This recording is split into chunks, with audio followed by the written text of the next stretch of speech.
Hello दोस्तों, मैं विजय शंकर बिंद आज की क्लास में आपका स्वागत करता हूं। दोस्तों, ख्वाब बड़ा, सफ़र बड़ा, कई चुनौती पार गया मैं, रुका नहीं, झुका नहीं, कैसे कहूं कि हार गया मैं। दोस्तों, अभी भी आपके पास समय है, अपना धैर्य बना कर रखो, पढ़ाई करो और परीक्षा को क्वालिफाई करो।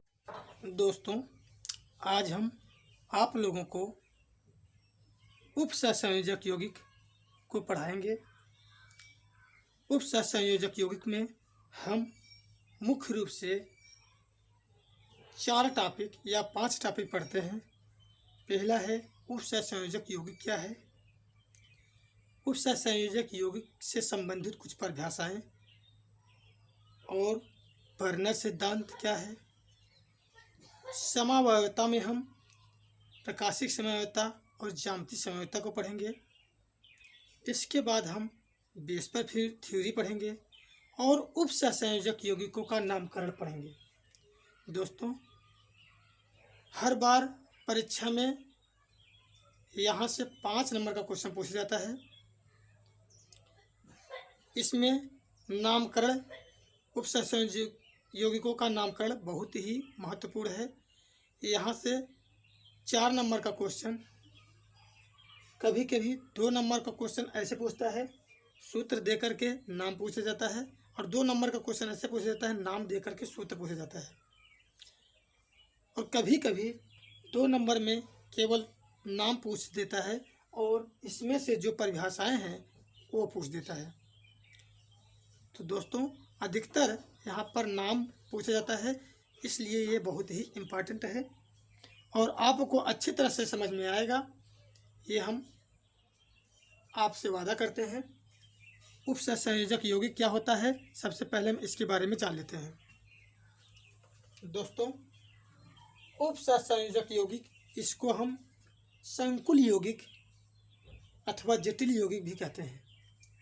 वे परमाणु, अणु या आयन या समूह जिनके पास एकांकी इलेक्ट्रॉन युग्म ग्राही अथवा एकांकी इलेक्ट्रॉन युग्म दाता समूह होते हैं। धातु आयन, ऋण आयन या उदासीन परमाणुओं के साथ उपसंयोजक बंध द्वारा जुड़कर जटिल यौगिक बनाते हैं। इन यौगिकों को उपसंयोजक यौगिक कहा जाता है। इन्हें हम बड़े कोष्ठक के अंदर में लिखते हैं। ये जलीय विलयन में आयनित नहीं होते हैं। दोस्तों, जैसे हम 2 एग्जाम्पल ले हैं, देख रहे हैं यहाँ पर K4FeCN6, यह हमारा एक उपसंयोजक यौगिक है। दूसरा NH4Cl, यह भी एक उपसंयोजक यौगिक है। बड़े कोष्ठक के बाहर जो होता है उसे सह आयन अथवा सरल आयन कहते हैं, और बड़े कोष्ठक के अंदर जो होता है उसे संकुल यौगिक, जटिल यौगिक और उपसंयोजक यौगिक कहते हैं। अब हम इसका NH4Cl का एग्जाम्पल लेकर इसको हम अच्छी तरह से समझते हैं। दोस्तों, हम जानते हैं अमोनिया के पास एक इलेक्ट्रॉन युग्म होता है।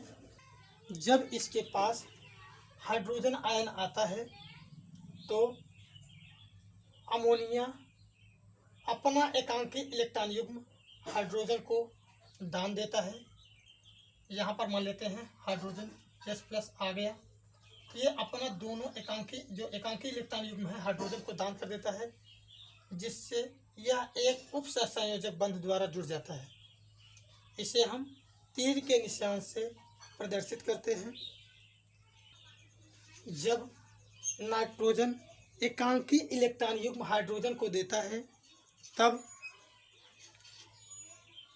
नाइट्रोजन पर प्लस आवेश आ जाता है और हाइड्रोजन का आवेश समाप्त हो जाता है। इसके प्लस आवेश को हम बड़े कोष्ठक के बाहर दिखाते हैं। दोस्तों, 4 सहसंयोजक बंध की ज्यामितीय आकृति चतुष्फली होती है, इसलिए इसको हम इस तरह से दिखा सकते हैं, इस तरह से दिखा सकते हैं। यहाँ पर अमोनिया पर प्लस आयन आ गया है, इसको हम ammonium ion NH4 plus ion ammonium ion कहते हैं। जब अमोनियम आयन के पास क्लोरीन परमाणु आता है, अमोनियम आयन है ये हमारे पास, इसके पास जब क्लोरीन परमाणु आता है तो अमोनियम आयन का धन आवेश क्लोरीन परमाणु के ऋण आवेश को आकर्षित करता है और अमोनियम क्लोराइड NH4Cl बनाता है, NH4Cl बनाता है। जब हम अमोनियम क्लोराइड को जल में डालते हैं, अमोनियम क्लोराइड NH4Cl को जब हम जल में डालते हैं तो यह अपने आयनों में टूट जाता है, NH4 प्लस और Cl माइनस आयन में टूट जाता है, जबकि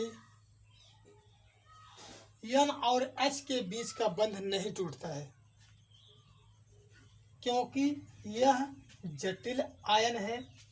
इसे संकुल आयन भी कहते हैं, इसे उपसंयोजक यौगिक भी कहते हैं।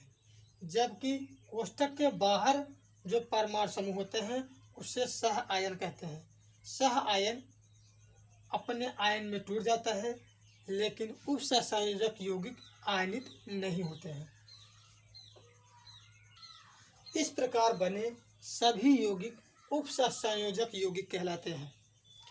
दोस्तों, आवेश के आधार पर उपसंयोजक यौगिक 3 प्रकार के होते हैं।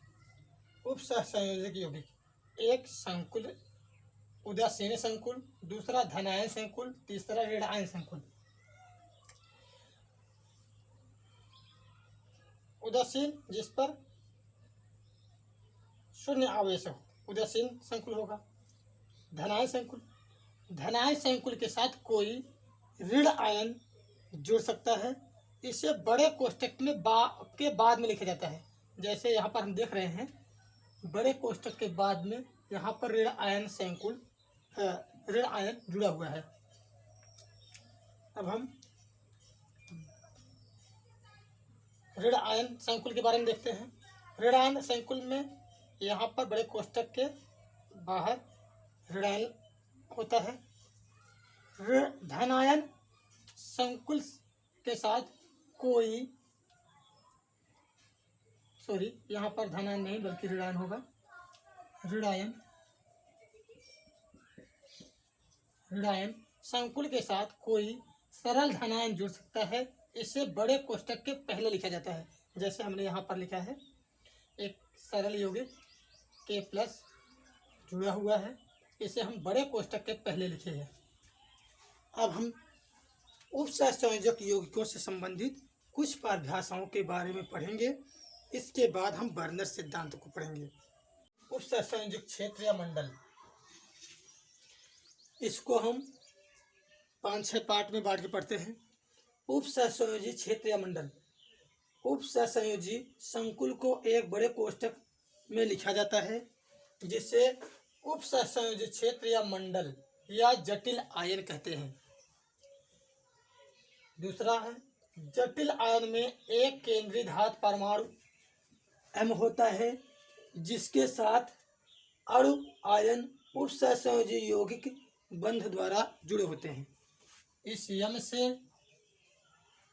अणु या आयन उपसंयोजी बंध द्वारा, उपसंयोजी बंध को हम तीर द्वारा प्रदर्शित करते हैं, बंध द्वारा जुड़े होते हैं। अब जो उपसंयोजी बंध से जुड़े होते हैं उन्हें लिगेंड कहते हैं। तीसरा हम पढ़ते हैं, उपसंयोजी क्षेत्र में इलेक्ट्रॉन युग्म दाता अणु या आयन लिगेंड कहलाता है। ये जो लिगेंड होते हैं, इस पर इलेक्ट्रॉन युग्म समूह होता है, जो अपना इलेक्ट्रॉन युग्म केंद्रीय धातु परमाणु को दे करके उस सहसंयोजी बंध द्वारा जुड़ता है, जबकि केंद्रीय धातु परमाणु ग्राही होता है। इसको हम प्रतीक के रूप में इस तरह से हम देख सकते हैं। यहाँ पर केंद्रीय धातु परमाणु है, लिगेंड जुड़ा हुआ है और उपसंयोजी बंध को हम तीर द्वारा प्रदर्शित किए हैं। जैसे COCl3NH3 थ्राइस में एक उप सहसंयोजिक मंडल या क्षेत्र है। ये सब पूरा एक उप सहसंयोजिक क्षेत्र या मंडल है जिसमें CO केंद्रीय धातु परमाणु है जो 3 NH3 और 3 Cl- आयन से घिरा हुआ है। अब हम अगला पढ़ते हैं। उस सहसंयोजित क्षेत्र में उपस्थित परमाणु या समूह आयनित नहीं होते हैं। अगला पढ़ते हैं। जो परमाणु या समूह उप सहसंयोजी क्षेत्र में नहीं होते हैं उन्हें कोष्टक के बाहर रखा जाता है और उन्हें सह आयन कहते हैं। इन्हें सह आयन कहते हैं। जैसे K4FeCN6 में K4 में 4K+ सह आयन तथा FeCN6 जटिल आयन होता है। अब उप सहसंयोजी यौगिक का समान सूत्र हम MLX⁴N से प्रदर्शित करते हैं, जहाँ M केंद्रीय धातु परमाणु,